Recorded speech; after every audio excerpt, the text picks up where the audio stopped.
আসসালামু আলাইকুম, সবাইকে স্বাগত জানাচ্ছি বিডি ভিউজে। আপনাদের সঙ্গে আছি আমি শরফি দিবা। সিরিয়ায় এখন নতুন নেতা হাল ধরেছেন। তার নাম আহমেদ আল শারা, বয়স ৪৪ বছর। একসময় তাকে আবু মোহাম্মদ আল জোলানি নামেই চিনত সবাই। বিদ্রোহীদের নেতৃত্ব দিয়েছেন তিনি, লড়াই করেছেন যুদ্ধে। এখন দেশকে নেতৃত্ব দেওয়ার চেষ্টা করছেন তিনি। বহু বছর ধরেই ভঙ্গুর অবস্থায় আছে সিরিয়া। একজন স্বৈরশাসকের পতন ঘটেছে, বিশৃঙ্খলা ছড়িয়ে আছে এখনও। মানুষ ভাবছে আল শারা কি ঠিক করতে পারবেন সব, নাকি তার অবস্থাও পূর্বসূরিদের মতোই হবে? বিস্তারিত থাকছে হায়দার সাইফের প্রতিবেদনে।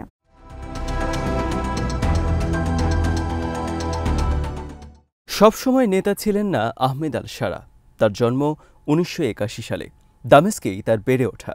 তার পরিবার ছিল সাদামাটা, ধনীও না গরিবও না। এরপর আসলো ২০০৩ সাল।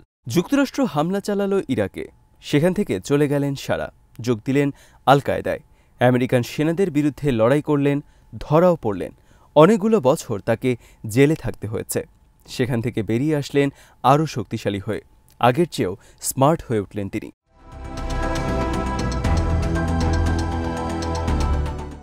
সিরিয়ায় যুদ্ধ শুরু হলো ২০১১ সালে। মানুষ জেগে উঠল। প্রেসিডেন্ট বাশার আল আসাদ পাল্টা আঘাত হানলেন। একটা সুযোগ দেখতে পেলেন আহমেদ আল শারা। একটা গ্রুপ গড়ে তুললেন তিনি, নাম দিলেন জাভাত আল নুসরা। এই গ্রুপ ছিল কঠোর, আল কায়দার সাথেও যোগাযোগ ছিল। যুদ্ধে তারা বোমা মেরেছে, অনেক প্রতিপক্ষকেও হত্যা করেছে। তখন বিশ্ব তাদেরকে সন্ত্রাসী আখ্যা দিয়েছিল। শারা এসবে খুব একটা পাত্তা দেননি। তিনি তখন আসাদকে সরাতে ব্যস্ত। তার গ্রুপটি আস্তে আস্তে বড় হয়। যুদ্ধে বড় পক্ষ হয়ে ওঠে তার গ্রুপ।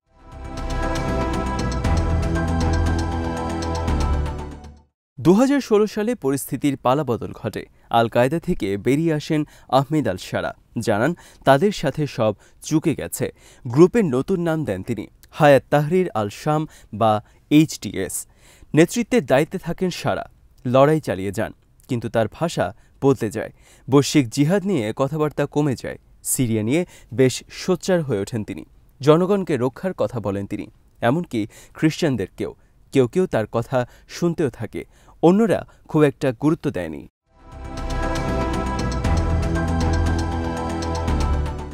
২০২৪ সালে শক্তিশালী হয়ে ওঠে HTS।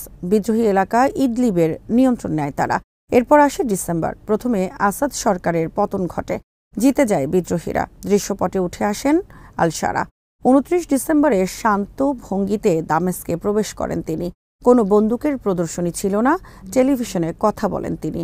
দেশ পুনর্গঠনের আশ্বাস দেন, প্রতিশোধ না দেয়ার প্রতিশ্রুতি দেন। মানুষ তাকে দেখতে থাকে, কেউ কেউ উল্লাস করে, অন্যেরা অপেক্ষায় থাকে। শারা এখন আর আগের ব্যক্তি নন, অন্তত তেমনটাই তার দাবি। মুখে তার দাড়ি আছে, সাধারণ কাপড় পরেন তিনি। কোমল কিন্তু দৃঢ়তার কথাবার্তা।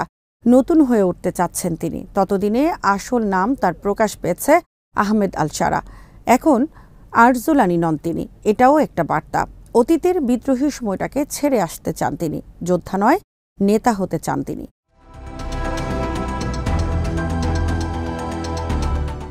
তার দল HTS সবকিছু চালাচ্ছে। একটা সরকার গঠন করেছে তারা। প্রধানমন্ত্রী মনোনয়ন দেওয়া হয়েছে। তার নাম সৈয়দ আব্দুল ওয়াহাব আল আগা। তিনি সমসাময়িক ব্যক্তি।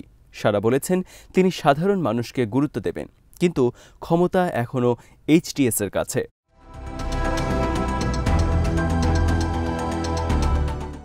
সিরিয়া এখনও বিশৃঙ্খলই আছে। যুদ্ধে সব ছিন্ন ভিন্ন হয়ে গেছে। শহরগুলো এখনও ধ্বংসস্তূপ। সড়কগুলো হারিয়ে গেছে। বহু মিলিয়ন মানুষ দেশ ছাড়া, যদিও ১০ মিলিয়ন এখনও দেশেই আছে। তারা গরিব, ক্ষুধার্ত, কাজ নেই। দিনের অনেকটা সময় বিদ্যুৎ থাকে না, পানিও দূষিত। শারাকে এগুলো সব ঠিক করতে হবে। বিশাল একটা কাজ। তার অর্থ খুব একটা নেই, বড় বন্ধুও নেই এখনও। পশ্চিমা নিষেধাজ্ঞা সাহায্য আসতে দিচ্ছে না। তার বাণিজ্য দরকার, অর্থ দরকার।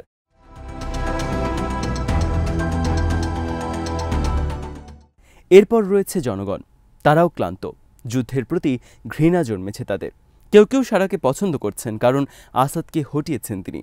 তবে তাকে ঘৃণাও করেন কেউ কেউ, কারণ বোমার কথা মনে আছে তাদের। মনে আছে মৃতদের কথা। পূর্বাঞ্চলের গোত্রগুলো তাকে বিশ্বাস করে না। উত্তরের কুর্দিরা নিজেদের মতো করে জায়গা চায়। খ্রিস্টানদেরও উদ্বেগ আছে। শারা বলেছেন সবাইকে এক করবেন তিনি, কিন্তু শুধু কথাই কাজ হবে না, তাকে প্রমাণও দিতে হবে।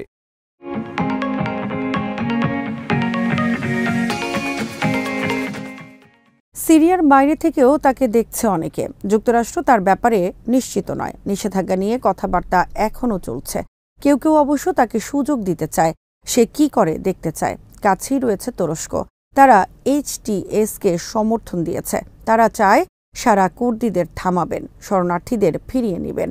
রাশিয়া চুপ করে আছে। তারা মিত্র আসাদকে হারিয়েছে। সারার সাথেও তারা চুক্তিতে আসতে পারে, অথবা হয়তো লড়াইও করতে পারে তার বিরুদ্ধে। ইসরায়েলও উদ্বিগ্ন। সিরিয়া তাদের পাশেই। আগেও তারা সিরিয়ায় বোমা ফেলেছে। HTSকে তারা দুর্বল দেখতে চায়। ইরান দৃশ্যপট থেকে সরে গেছে। আসাদের মিত্র ছিল তারা। বড় ক্ষতি হয়েছে তাদের। সারা তাদের বন্ধু নয়। জাতিসংঘ শান্তির কথা বলছে, ত্রাণের প্রস্তাব দিচ্ছে, কিন্তু গতি বড্ড ধীর। সবাই আন্দাজ অনুমানের উপর চলছে। সারা কি মধ্যপন্থা বেছে নেবেন, নাকি কঠোর লাইনে চলবেন?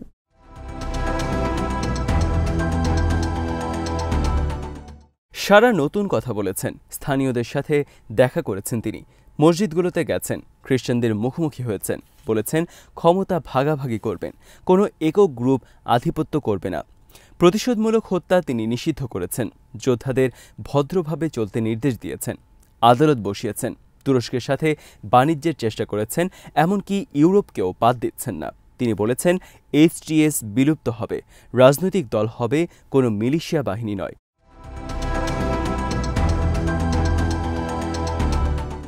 এই পরিবর্তনটা অনেক বড়। বোমা থেকে একেবারে আলোচনায়। সারার পরিকল্পনা আছে, তিনি অন্যদের অনুসরণ করছেন। অভ্যুত্থান পরবর্তী তিউনিসিয়ার দিকে গেছেন। ধীরগতির পরিবর্তন।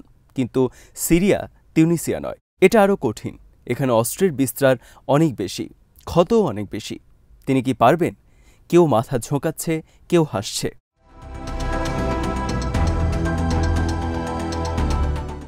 সবাই তার কথায় আশ্বস্ত হচ্ছে না। অতীত ফিরে আসছে। জাভাত আল নুসরা হাজার হাজার মানুষকে হত্যা করেছিল। সাধারণ মানুষও তাতে রক্ষা পায়নি। HTSও নমনীয় ছিল না। শক্তি দিয়েই ইদলিবের নিয়ন্ত্রণ নিয়েছিল তারা। শাসনও করেছিল কঠোর হাতে। নারীদেরকে কঠোর পর্দায় চলতে হতো, পুরুষদেরকেও নিয়ম মানতে হতো।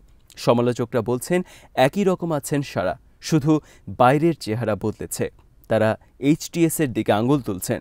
এখনও তারা সশস্ত্র, এখনও তারা ক্ষমতায়। অন্যদের এখনও কিছু বলার উপায় নেই।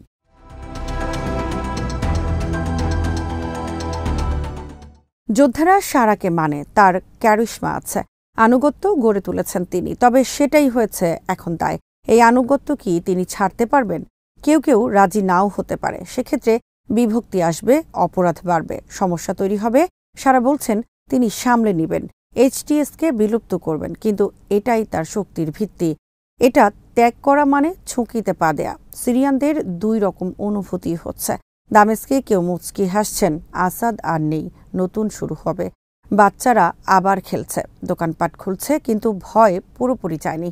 কি হবে সারা যদি কথা না রাখেন? যুদ্ধ যদি আবার ফিরে আসে? ইদলিবের মানুষ তাকে চেনে, কেউ তাকে পছন্দও করেছে, কারণ সেখানে শৃঙ্খলা ফিরেছিল। অন্যেরা তাকে ঘৃণা করে, কারণ স্বাধীনতা নেই।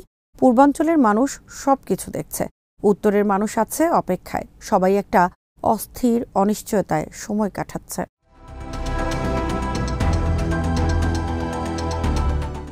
কতটা সত্যি প্রতিশ্রুতি দিচ্ছেন সারা, সেটা প্রমাণের সময় তার হাতে আছে। ক্ষমতা ঠিক করার সুযোগ আছে সামনে। সেটা তিনি করলে তার প্রতি আস্থা বাড়বে। যদি না করেন তাহলে সব শেষ। মানুষ বেশি দিন অপেক্ষা করবে না। অনেক কিছু হারিয়েছে তারা।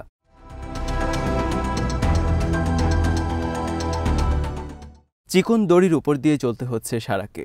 অতীত আর বর্তমানের মধ্যে ভারসাম্য রাখতে হচ্ছে। বিদ্রোহী আর শাসকের মধ্যে ভারসাম্য রাখতে হচ্ছে। তিনি বয়সে তরুণ, যদি স্মার্ট হতে পারেন হাতে সময় পাবেন। বিশ্ব তাকে দেখছে।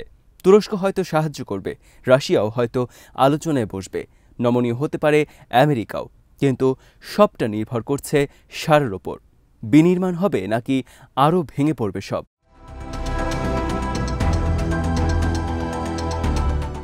সিরিয়া অনেকটা সময় অন্ধকারে ছিল। যুদ্ধ চলেছে টানা 14 বছর। আসাদের পতন হয়েছে খুব দ্রুত। সারার উত্থানও হয়েছে হঠাৎ। তার সামনে সুযোগ রয়েছে। এরকম বিশৃঙ্খল পরিবেশে এমন একটা সুযোগ খুব একটা আসে না।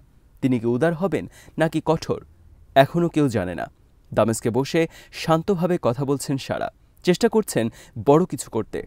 সিরিয়া দম আটকে রেখেছে, তিনি কি বাঁচাতে পারবেন? সময় কিন্তু চলে যাচ্ছে।